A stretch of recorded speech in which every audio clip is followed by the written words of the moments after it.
Hey guys, good morning and welcome back to my YouTube channel. So नोंथांमोना मारै दङ? आसा खालामो बयबो मोजाङैनो दङ. So दिनै नोंथांमोनखौ दिनै बे आंनि गोदान भिडिअ फिन गोसो गोरबोजों खनसे स्राय बरायहरबाय आरोना. So guys दिनै नोंथांमोननि गेजेराव मोनसे गोदान भिडिअ लाना फैलायबाय. आङो दा बर्थमान दङ नैबे मा जायगाथाय बुंनो हाया. नायनो हागोन guys नै एकदम दलं सायाव दङ आरोना आङो. So guys दिनै भिडिअआ माने आङो मोनसे जायगायाव थांनो नागिरदों आरोना. So नोंथांमोना भिडिअखौ स्किप खालामालासे नायलांबाय थाबानो जाबाय आरो नोंथांमोना थाम्बनेल आरो टाइटेलखौ नायना एसेबाबो मिथिखाबाय जानांगौ दिनैनि भिडिअआ मानि सायाव जागोन. So गाइस नोंथांमोना भिडिअखौ एसेबो स्किप खालामालासिनो जोबजासिम नायलांबाय थाबानो जाबाय. So जों भिडिअखौ स्टार्ट खालामसै. Let's go. So guys finally दा जोङो डिमापुर थांगासिनो दं आरोना. जों दा हाइवेआव गाखोबाय. So नोंथांमोना नायलांबाय थाबानो जाबाय. हाइवेआव बाइक सालायनायनि मजायानो बेलेगखा एकदम असम.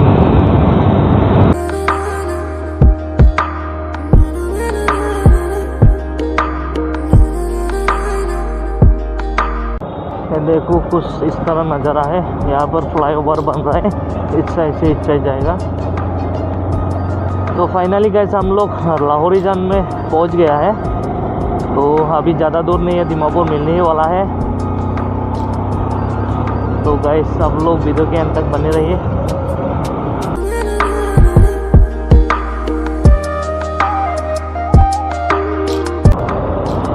सो गाइस नैबेनो बेखौ बारबानो जोङो नागालेण्डआव थांसिगोन आरो. बेनो आसाम, बेनि बैजायबाथाय माने नागालेण्ड आरोना. So guys, नैबेनिफ्राय वेलकाम टू डिमापुर नागालेण्ड.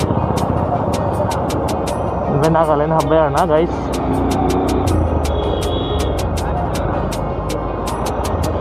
तो गाइस जोंना नागालेण्डआव फेमास एकदम अट' आरोना. अट'आ एकदम फेमास आरो.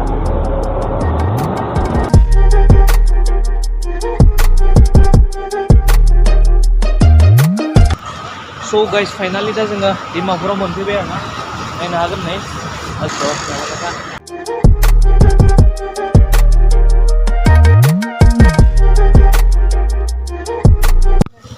So guys फाइनालि दा जों फैनानै जोंनि डेस्टिनेसनाव मोनफैबाय आरोना. So guys नायनो हागोन नै एकदम माने राजाबारियाव मोनफैबाय आरोना जों डिमापुरनि. So जों दा बेयाव दसे बेरायनोसै. बेरायनानै नोंथांमोननो जायगाखौ दिन्थिनोसै आरोना. So नोंथांमोना नायलांबाय थाबानो जाबाय जोबजासिम. तो जोङो गेटनि सिङाव हाबनोसै. नायलांदो. हाबनोसै आरोना. So guys फाइनालि दा जोंनि गार्डन सिङाव हाबबाय. नायनो हागोन. So guys नैबेनि इन्सट्राक्सनफोरखौ नायनो हागोन नै.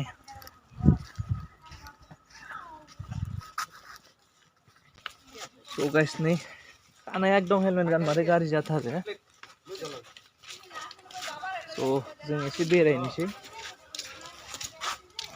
नायनो हागोन गाइस नै.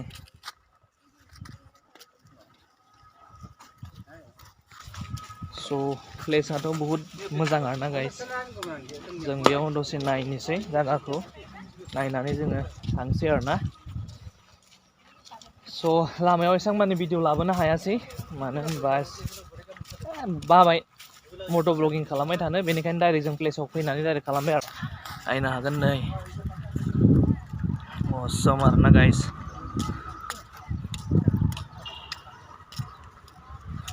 एकदम राजाफोरनि नै गिदिर गिदिर अन्थाइ. So गाइस दा एकदम प्लेसआथ' बरिया जाना दं आरोना. नायनो हागोन नै हेभिनो एकदम ग्रिन. So गाइस नैबेयाव दसे नायबाय जोङो. माने बेयाव अन्थाइ गिदिर गिदिर दङ नोगोदनो. दा जोङो हाबनो सोंगोन आरोना. हाबनो होगोन आंहा सिङाव अन्थाइनि खाथियाव थांनो. माने गोदो जोंनि बर' राजाफोरा माने बेयाव माने राजत्व खालामदोंमोन आरोना. बेयाव थादोंमोन आरो बिसोरो. So बिसोर बै समावनो बानायनाय आरो बे अन्थाइफोरा माने स्टेचुफोरा ना बिराद गिदिर गिदिरनो. दासिमबो दं आरो. So नोंथांमोननो माने दिन्थिनो होननानै फैबाय आरोना. जोंनि बारा गोजान जाया. जास्ट नोङो 35 किल'मिटारसो जागोन आरो जोंनि गामिनिफ्राय. स' बेनिखायनो दिनै जों नोंथांमोननि गेजेराव माने एक्सप्लर खालामनो थाखाय फैबाय आरोना। स' नोंथांमोना नायलांबाय थादो जोबजासिम, नायनो हागोन गाइस प्लेसखौ। नैबे जेबो माबा मोनसे दं, आं बेखौ नायनो थांगासिनो दं, नायलांबाय थादो गाइस। एकदम असम आरोना प्लेसआथ'। माबा मोनसे दङ, बेखौ जों दा नायनो थांगासिनो दं आरो।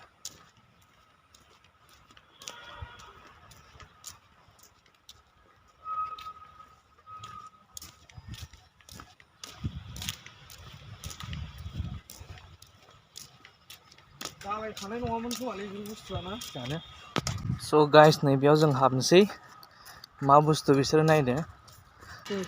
स' गाइस नैफोरो मामोनथाय हमनो हायासै, नैदि बानायना दोनदों आरोना, गोदो राजाफोरनि दिनाव बानायनाय ना, मा बुस्थु बुंनो हाया।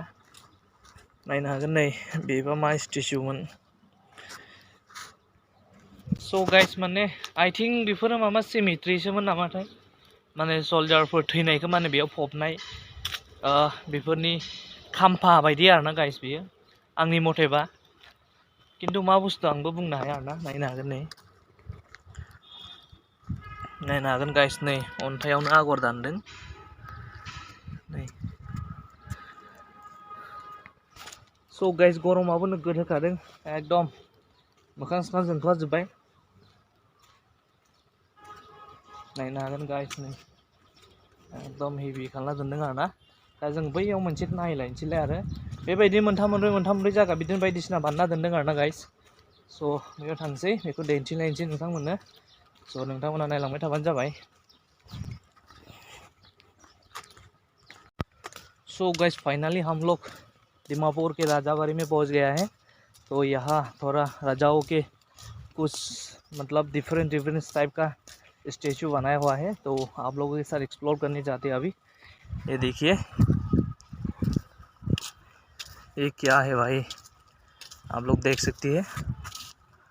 सो गाइस नै नायनो हागोन, बे मा बुस्थु बुंनो हाया, राजाफोरासो मिन्थिगौमोन आरोना बेखौ मा बुस्थु बानायदोंमोन बा मा थांखि बानायनानै बानायदोंमोन बेखौ, जोंथ' मिथिया। अन्थाइ गोथै नामाथाय। स' गाइस नायनो हागोन नै अन्थाइयावनो माने आगरबो दानलायनाय दं आरोना, बेबायदि बेरा होनानै दोनदों माने खाथियाव थांनो हायैनि, बायैनि होना दोनदों आरो। न'आव सोरबा हाबगोन मागोन बिदिनो बुफायलाबायगोन बेबायदि खोथा थायोना बहुदनो न'आवनो। स' गाइस प्लेसखौ नायनो हागोन नै, एकदम बरिया आरोना, क्लिन नै नायनो हागोन। स' गाइस दा जों बेखौ नायखांबाय, एबार नेक्स्ट मोनसे साइडआव थांलायनोसैलाय। सो गाइस हम लोग उस साइड पे जा रहे हैं अभी, वहाँ कुछ है, आप लोगों के साथ दिखाएंगे अभी, वीडियो के एंड तक बने रहिए। सो गाइस दा जोङो नैबे स्टेचुआव माने मोननैसो फट' खेबबाय आरोना, फट' खेबनानै दा नै बे साइडआव थांगासिनो दं, माने बैयाव माबा मोनसे दं खोमा दा बेखौ नायनि आरोना। एकदम सालिया नै भिउखौ। गाइस दा बेयाव फख्रिसो दङ, दै दंना गैया बुंनो हाया, बिराद गोथौ नामाथाय फख्रिया, दा बुंनो हाथ'आ, नायनि। स' गाइस फाइनालि दा फख्रियाव मोनफैबाय जोङो, नायदो नोंथांमोना नै बिदि जाना दं आरोना फख्रिया। मानो होनबा नों रेगुलार 3 बोसोर दैयानो गैया, अखा हायाखै, थ' बे फख्रिया रानखागोन ना। स' बेयाव दैयानो गैया आरोना दा, बिदि आरो।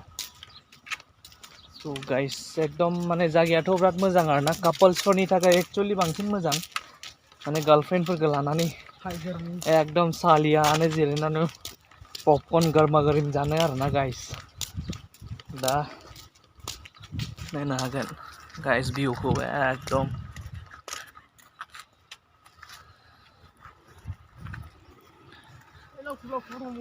फै स' गाइस आरो नै बैयाव माबा मोनसे दंबावो, जों बेखौबो नायगोन आरोना।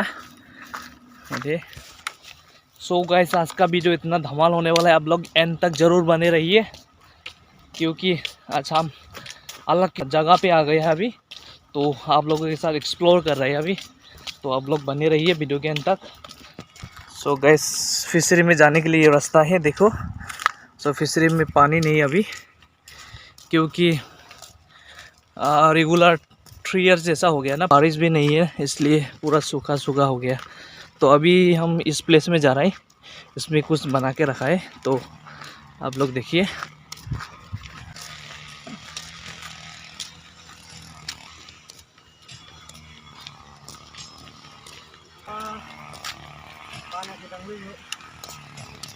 सो गाइस देखिए, हम इस जगह पे पहुंच गए हैं, जो इसमें भी कुछ बना के रखा है। ये सब यही है। हाँ, पुराना जमाना के राजा लोग बनाया हुआ है ना, तो हम लोगों को पता नहीं, इतना नॉलेज नहीं है इसके बारे में, तो क्या था क्या है कुछ पता नहीं है।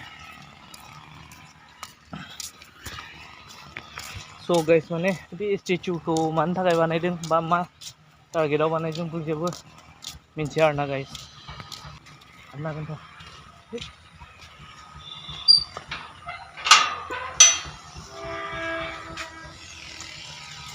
सो गाइस दा जोङो नैयाव हाबबाय आरोना, थाला खुलिनाय दंमोन बेनो हाबबाय। नायनो हागोन नै गाइस, एकदम हेभि नै अन्थाइखौ दाननानै बेबायदि सिनारि बानायदों आरोना। नायनो हागोन नै बेफोर मानि थाखाय बिदि लावथुब लावथुब बानायना दोनदों बेखौबो जेबो मिन्थिया, गोदोनि जामानानि ना, स' मानि थाखाय बानायदों जेबो मिथियाखै आरोना। स' गाइस नायदो,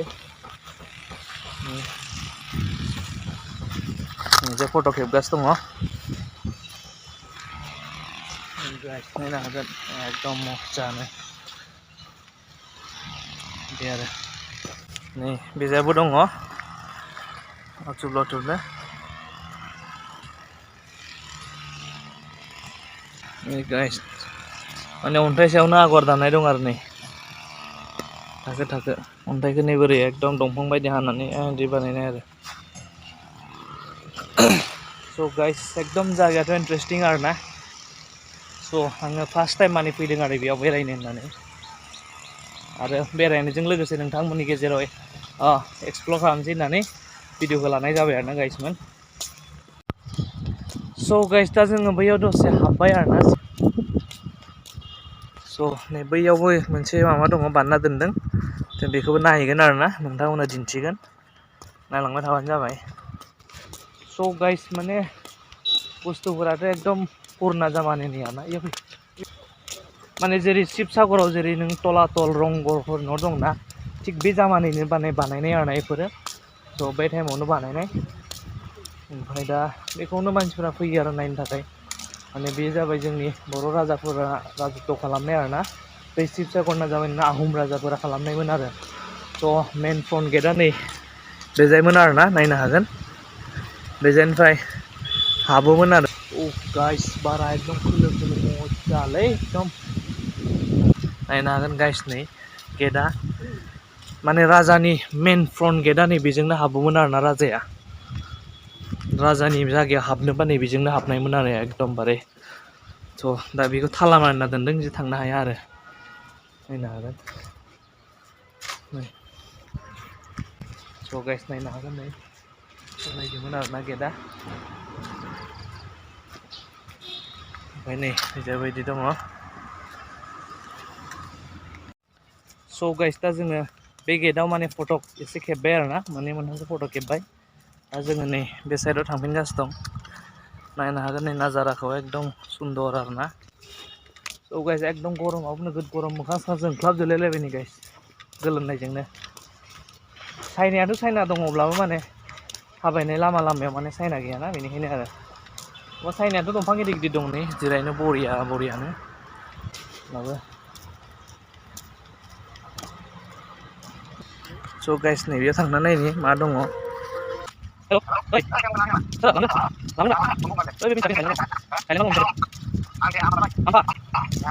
फै फै फै। स' गाइस दा माने सासे लोगो फैनो होनदों आरोना, फन खालामदों। स' बेखौ जों रिसिभ खालामना रायज्लायदोंमोन आरो, माने बेबो फैगासिनो दं आरोना, मोनफैथ'वाखै लामायाव दङ, ओमफ्राय जों मोनफैग्रोबाय। स' गाइस नैबेजाबो नायनो हागोन नै एकदम सुन्दर सुन्दर बानायना दोनदों आरोना बेजायबो। माने बे मोनसेना माने दरजाया ताला मारिना दोनदों आरोना, नङाबा जों बेयाव हाबगौमोन, एकदम बै गिदिर गिदिराव माने फट' खेबगौमोन आरोना गाइस। स' नायनो हागोन नै बिराद गरम गाइस बोथोरा, एकदम गोलोमफ्रुजोबलायलायो। स' बेयाव हाबनो थाखाय खनसे सोंना नायनि र' हाबनो होगोन ना होआ सिकिउरिटिनाव ना एसे जिरना दङ सिकिउरिटिया खनसे सोंहैनि आरोना नेहैनो हागोन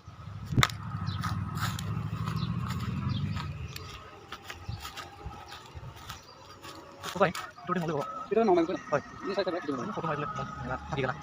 Ini kan sampai siapa main orang kali orang.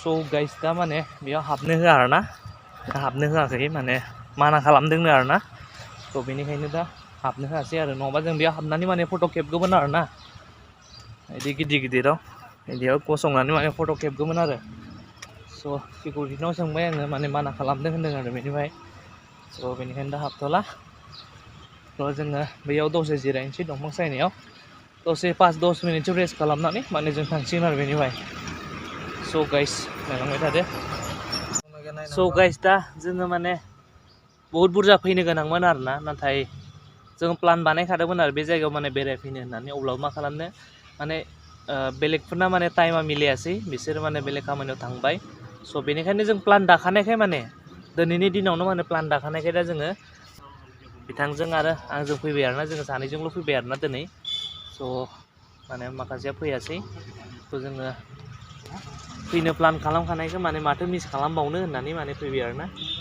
स' नायलांबाय थादों नोंथांमोना गाइस भिडिअखौ स्किप खालामालासिनो बेयाव दसे जिरायबाय आरोना एकदम दंफां सायनायाव नायनो हागोन नै टिभिनो एकदम मजाखा आरोना एकदम दिना मा बुंनो बेयाव जिरना थाबाय थाबा माने एकदम सोरगोफुरियाव थानाय बायदि मोनलायलायगोन आरोना गाइस ओरैबायदि मजाना सुकुन मिल गया होननाय बायदि आरो स' गाइस दा जोङो नैबेयाव दसे जिरायदोंमोन आरोना बेयाव दसे रेस्ट खालामबाय जोङो दंफां सायायाव दा जों थांफिनसिगोन आरोना गाइस मानो होनबा नोङो एसे बिराद गोबावनो थाबाय बेयाव दा जोंनि नायनांगौखिनिखौथ' जों नायखांबायानो ना स' बेनिखायनो दा जोङो बेयाव थाबाय थाला आरोना जों थांफिनसिगोन नै जे गेटआ बिजाय दङ स' गाइस भिडिअखौ नायना मोजां मोनदोंबा अननानै लाइक खालामदो शेयार खालामदो आरो नोंथांमोना दाबो जुदि आंनिसिम साबस्क्राइब खालामाखैबा साबस्क्राइब खालामना होलांदो एकदम कमेन्टआव गावसि हरजोबदो गाइसमोन स' नायलांबाय था स्किप खालामालासिनो तो जों बेनिफ्राय लिफ्ट जानोसै आरोना तो गाइस हम लोग अभी यहाँ से निकलने वाला है तो यहाँ जो भी देखने के लायक था तो हम सारा देख चुका है अभी तो हम यहाँ से निकलने वाला है अभी आप लोग देख सकते हैं ये मेन गेट है सो गाइस वीडियो को अच्छा लगा तो लाइक कर देना शेयर कर देना और आप लोग हमारे चैनल पे नए हो तो प्लीज़ चैनल को सब्सक्राइब कर देना यार सो बने रहे गाइस एंड तक सो गाइस हम लोग अभी यहाँ से निकल रहे हैं देख सकते हैं आप लोग ये बाउंड्री वॉल है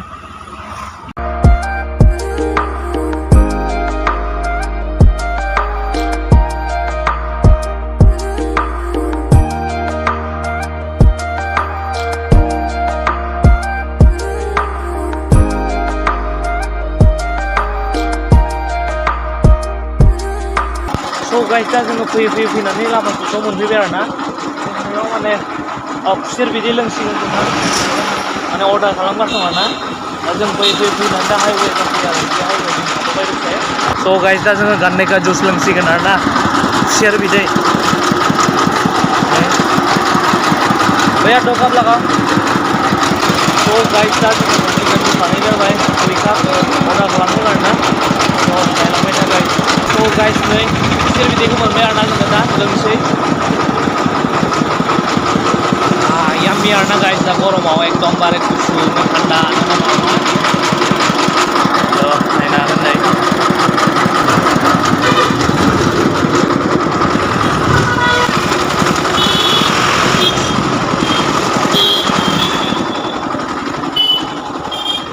स' गाइस गरमाव गन्ने का जुस लोंनायनि माने मजायानो बेलेग आरोना दा जों हाइवेआव थांथ'नानै दा खुसेर बिदै लोंगासिनो आरो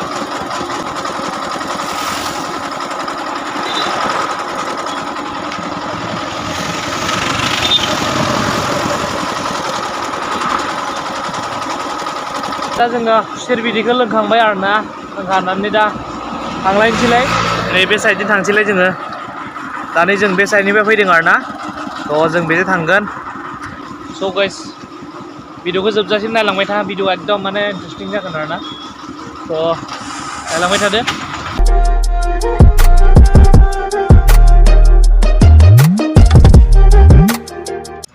स' गाइस दा जों फैनानै नै बगाजानाव मोनफैबाय आरोना जोङो बगाजाननि मोनसे पार्कआव मोनफैबाय जों बे पार्कआव दसे बेरायसिगोन दसे हाबसिगोन आरोना नायनो हागोन नैबेयाव माने बे पार्कआव जोङो दसे बेरायसिगोन आरोना दसे हाबनानै नोंथांमोना भिडिअखौ नायलांबाय था स' गाइस जोङो बेयाव हाबलांसै आरोना हाबबाय नै नायनो हागोन एकदम पार्कआव जों हाबबाय आरोना स' गाइस नायनो हागोन नै बेयाव ओरै गाखोनानै ओरैजे जुद्रुयो आरोना गाइस नै स' गाइस आं दा बेयाव गाखोना नायनि गाखोनानै जुद्रुगोन आङो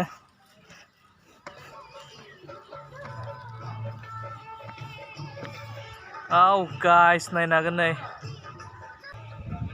आरोना नैबेयाव आं जुद्रुनो नागिरदों आरोना गाइस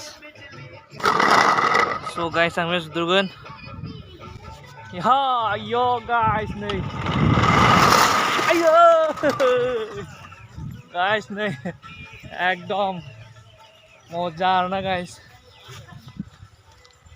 एजाय नायनो हागोन नै सानैसो लोगोफोरा एजाय गाखोगासिनो दं आरो नैबेजाय दङ फख्रि माने नैयाव बट सालायनो हागौमोन आरोना गाइस बाबो दा दै गैयाना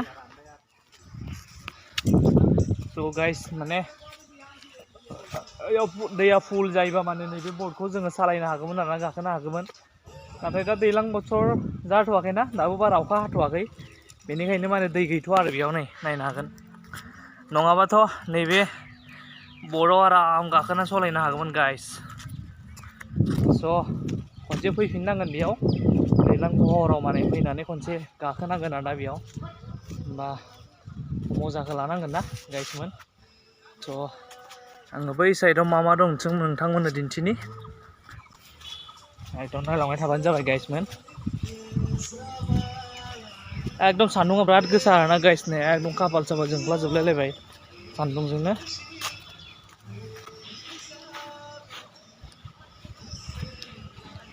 नै ओजाय केंगारु उदैयाव फिसा लाग्रा ओइ जाम्बा गाइस नै एकदम नै मजा जिरायग्रा आरोना बेयाव जिरायनानै थानो हायो बेयाव डास्टबिन ओइ जाम्बा स' गाइस नै औ हैलां दसे जिरायनि आं बेयाव एकदम मजायानो बेलेग आरोना गाइस बेफोराव बेरायनायनि इन्टारेस्टिं ओइयाव थागोन खोमा वाव गाइस की मजा सो फाइनली गाइस আমি আহি বোকাজানৰ পাৰ্কত সোমালো সো ইয়াত কেইটামান জগা আপোনালোকৰ কাৰণে দেখুৱাব লৈছো সো আপোনালোকে ভিডিঅটো হেকলৈ চাই থাকক সো গাইস মই এতিয়া এই জুলনাত উঠি আছো একদম মজা গাইস ইয়াত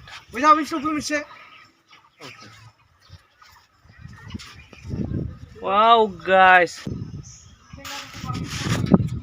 सो गाइस नै जानाय ने सो नै जुद्रुग्रा दा आं बैयाव गाखोखांबाय आरोना ओमफ्राय नैबे गिदिंग्रा गाइस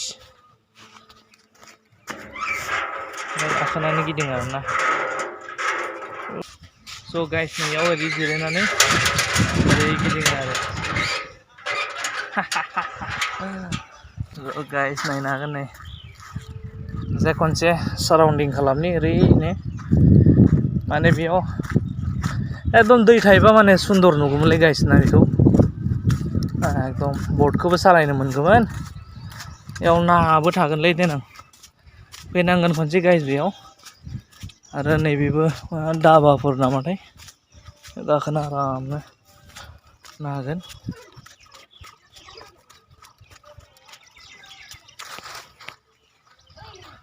सो गाइस नै बिजाबो दङ फिदिंग्रा नै जिरायनानै बिदि फिदिङो आरो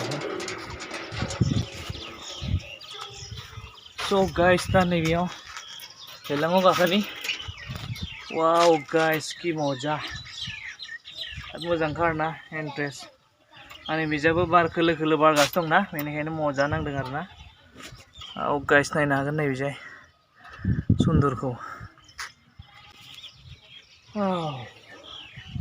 माने पार्कफोरा एक्चुअली कापल्सफोरनि थाखायसो मोजां माने गोसोथोनायफोरखौ लाबोनानै आराम जिरायनानै माने टाइम स्पेन्ड खालामनो आरोना बेबायदि आरो स' गाइस नायलांबाय थादो भिडिअखौ एसे बैजाबो माबा माबि दं नोंथांमोना दिन्थिगोन नायलांबाय थाबानो जाबाय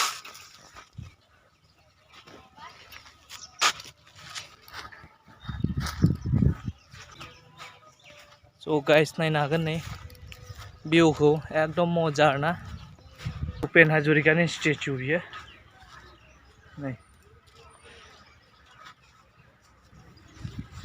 स' गाइस नायनो हागोन नै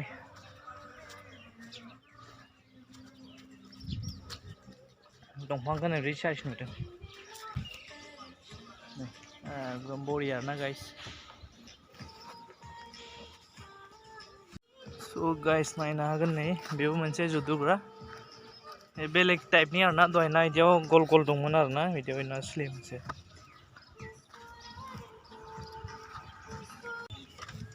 स' गाइस दा जोङो माने पार्कआव बेरायखांबाय आरोना दसे नायनो हागोन नै बे पार्कआव जों दसे बेरायबाय आरोना बेरायनानै माने जों फट'बो खेबबाय आरोना गाइस स' गाइस दिनैनि भिडिअआ मारै जाखो आङो हमनोनो हायासै आरो मोजां जादोंना जायाखै बुंनोनो हायासै स' गाइस नोंथांमोना जुदि भिडिअखौ मोजां मोनदोंब्ला अननानै भिडिअखौ लाइक खालामदो शेयार खालामदो आरो नोंथांमोना जुदि आंनि चेनेलाव गोदानब्ला अननानै चेनेलखौ साबस्क्राइब खालामनानै होदो आरो नोंथांमोना थांनानै कमेन्टआव गावसि हैजोबदो मा हायो मा हाया स' गाइस दिनैनि भिडिअआ एसेबांनोमोन नेक्स्ट भिडिअआव थाबैनो लोगो मोनगोन स' दिनैनि थाखाय बाय बाय